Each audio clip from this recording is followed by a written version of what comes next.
Hey, my friends. Well, we just got back from what we call the Western Slope here in Colorado.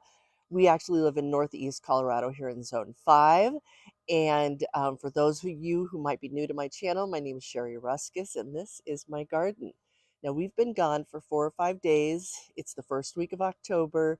You never know what's going to happen around here. So I thought today, while I have a great video to share with you of our trip to the Western Slope, fall foliage was amazing. So I have a lot of editing to do because I have a lot to share with you on it.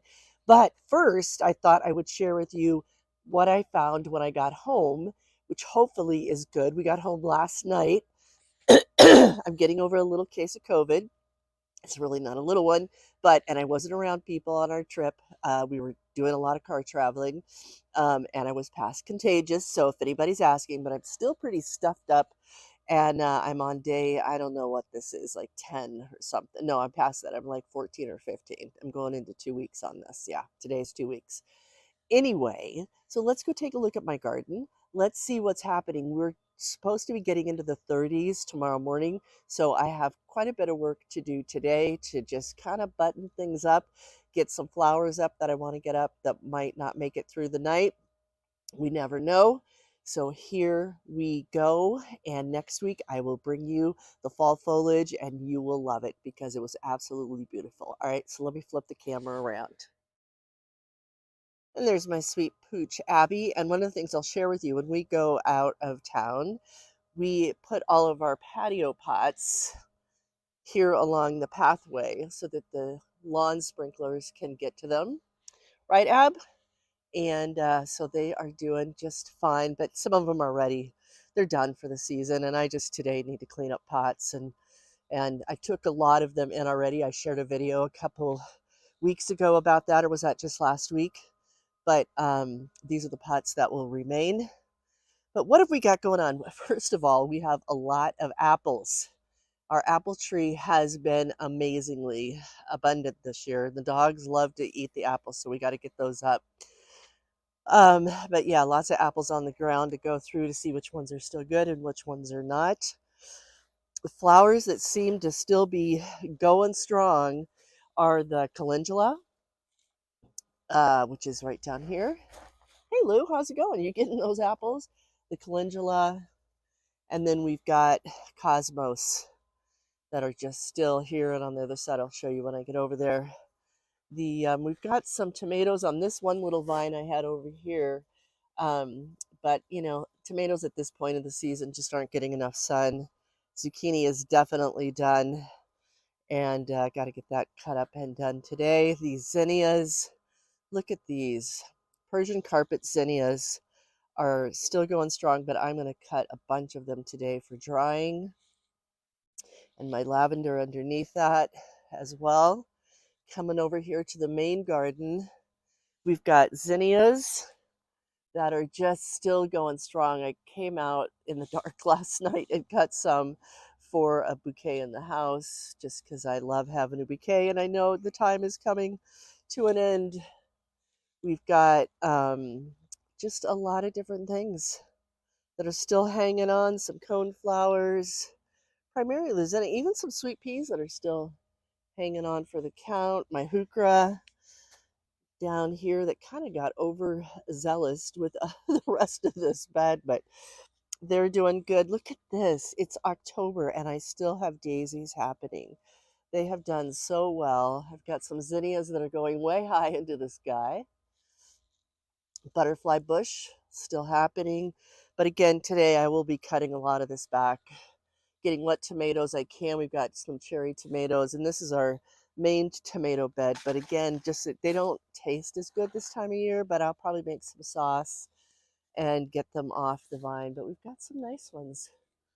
But I don't think they'll make it through the 30 degrees that are supposed to be happening.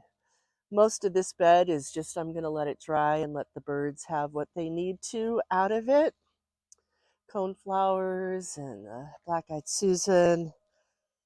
And look at the marigolds. The marigolds are still, so I wanted today, what I'm hoping this afternoon is I have time to just really do some I want to make another wreath for the house. They smell so good.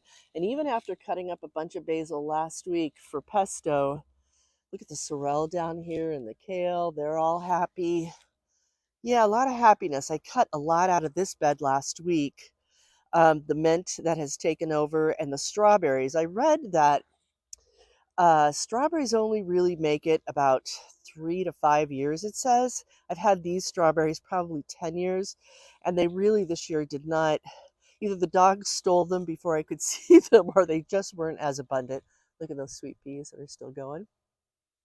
So I'm going to really cut back on the strawberries. Now, I can feel such a cold in the air. It's a very cloudy, kind of dreary day. And look at this calendula.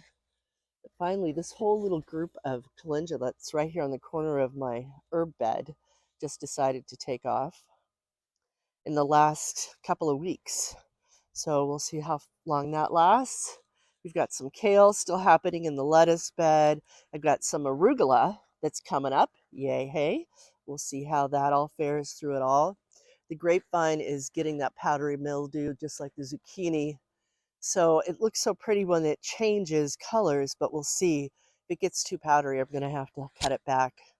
And my annual bed here, or excuse me, my perennial bed of flowers here, except for the scaviosa, is that what that's called? Which is an annual. It's still going strong, but most of the annuals are pretty done. I've got a few zinnias, because zinnias seem to be everywhere, that are here. And then just, you can see our aspen trees have lost a lot of their leaves. So the fountain's off for now because it just gets too clogged with leaves. We've got this cosmos that is just going crazy. But again, one touch of frost and it will be done. So I will probably be making some lovely bouquets. Oh, excuse us, Luna, this afternoon. A few zinnias popping up in here.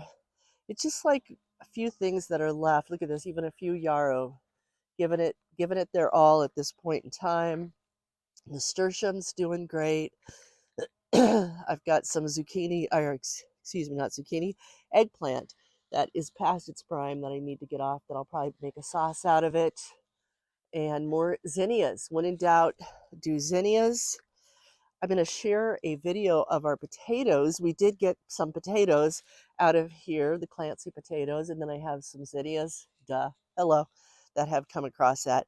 Now over here in this bed, or in this barrel, maybe I should say, we have some peppers, a nasturtium. I love the variegated leaves on this nasturtium, are just beautiful. This marigold that just kind of volunteered, this orange and yellow one, but then this, and this fell over while we were gone, these marigolds here that are just huge. And again, I'm going to take that and make a wreath out of it for the house, get that smell going in the house. And in between it all is peppers, which was initially the pepper bed. So this is one of my tasks today too, is to get this cleaned up. We've got grapes that are still on the vine. I've really been leaving this for the birds. And yeah, so that is what we're looking at. The garden, here it is on October the 6th. Again, frost is predicted to come tonight. We'll see what happens. And yeah, I hope you have enjoyed this little tour of the garden. It's like I'm holding on to every little bit I can, but then it's time to let go. It's that funny time of season where you know the end is coming, and it's coming quickly.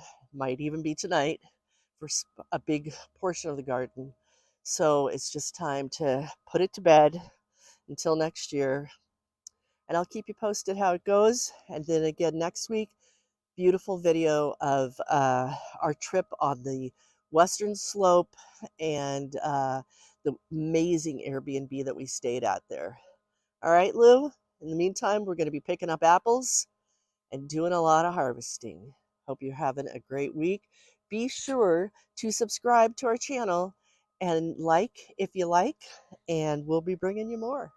Take good care, and remember, growing a garden is great, but growing yourself is even better. And it's part of the reason that I am so passionate about being a gardener, an entrepreneur, etc., is because it's just creativity at its finest, even at this time of year. Have a great week ahead.